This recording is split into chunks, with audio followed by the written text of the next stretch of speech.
ગુજરાતમાં 99% વિદ્યાર્થીઓ છે ને ઓકે એ દશેરાના દિવસે ઘોડો દોડાવે છે.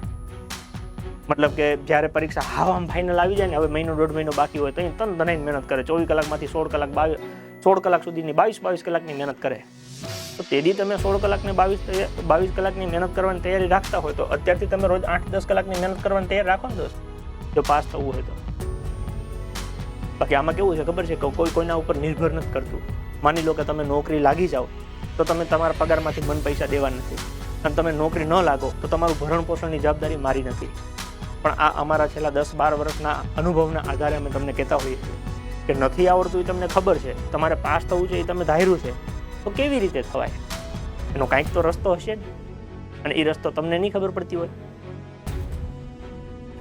ઇગ્નોર કરો કે એ તો આવા પ્રશ્નો થોડા પરીક્ષામાં પૂછાય, કાંઈ વાંધો નહીં.